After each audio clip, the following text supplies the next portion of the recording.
Hi guys, Alex Taylor here. Tonight we're going to talk about Rory Mcilroy and what is in his bag for the start of 2017.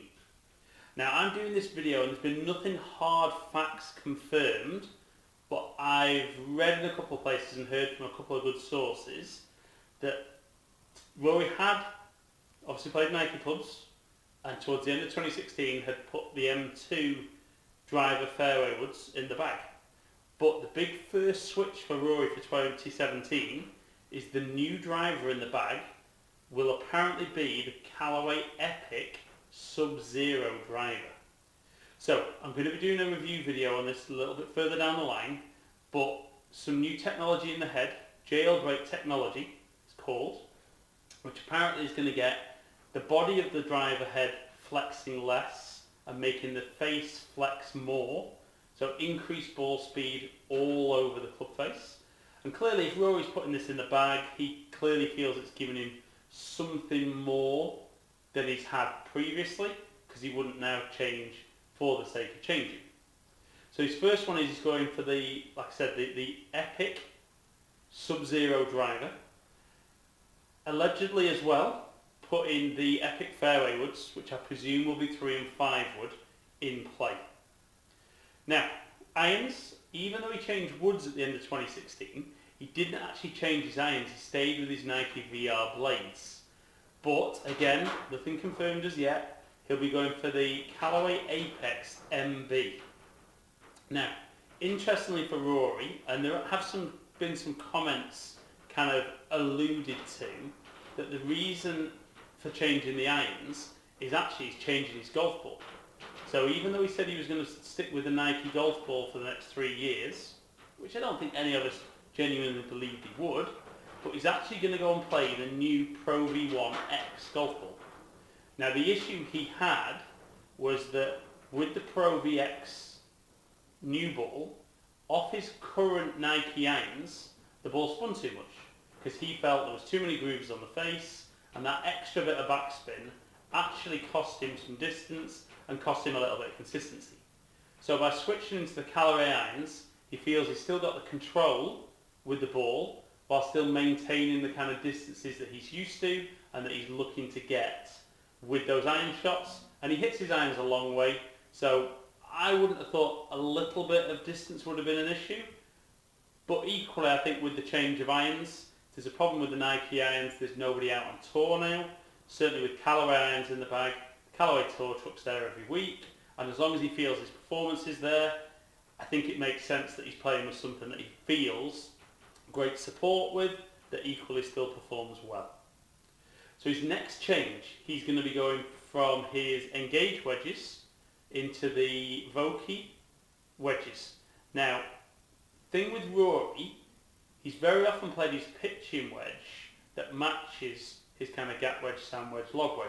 So it'll be interesting to see with the Vokeys whether he kind of goes in at 47, 48 degrees and then goes 52, 56, 60 and see what wedge configuration he will be.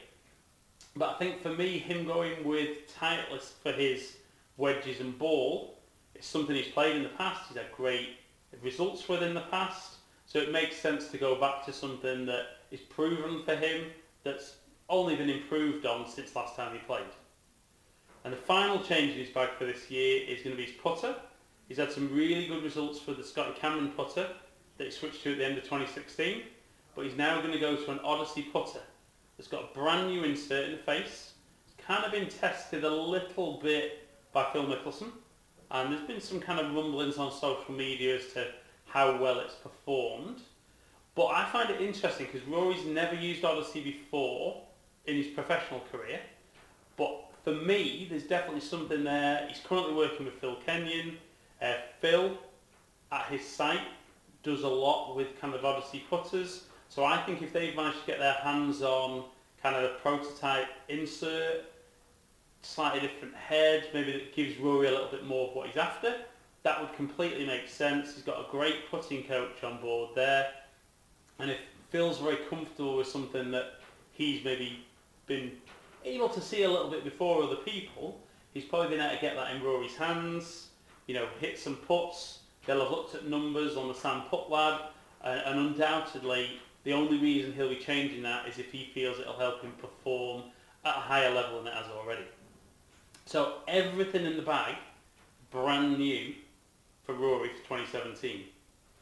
Interestingly, he's not able to sign contract endorsements with any of these companies. So none of these companies presently can make any comment about this. And until he tees it up, I think 12th of Jan is his first event. So if you're watching this, he might have already played his first event. You'll see what he's definitely had in the bag. But it's a massive thing for these guys to get Rory playing products. I think anyone that gets driver in the bag with Rory, in my opinion, he's one of the best two in the world. They'd probably be him and Dustin Johnson. If I was desperate to get a driver in someone's hand, it'd be one of those two. Dustin is completely tied up with his TaylorMade contract, which is great for him. He knows how the product works. Rory's kind of been able to go out and test everything and see what he feels best. So we're going Callaway Epic Sub-Zero driver. I think we're going Epic fairway woods. We're going Callaway Apex MB irons, Vokey wedges and Odyssey prototype putter. So guys, Rory McIlroy, new clubs in the bag for 2017. Will it be successful? Only time will tell. Will he still have this stuff in his bag in 3 months, 6 months down the line? Who knows? The beauty with being that free agent, he can constantly be trying anything new to the market, trying anything. So what's in the bag for Rory could definitely be getting updated quite a few times this year. As ever guys, thanks for watching. Hope you enjoyed the video. Something a bit different. Follow me on the social media platforms below. Subscribe to the channel if you don't already. Hopefully catch up with some of you guys down in the future. Stay in contact.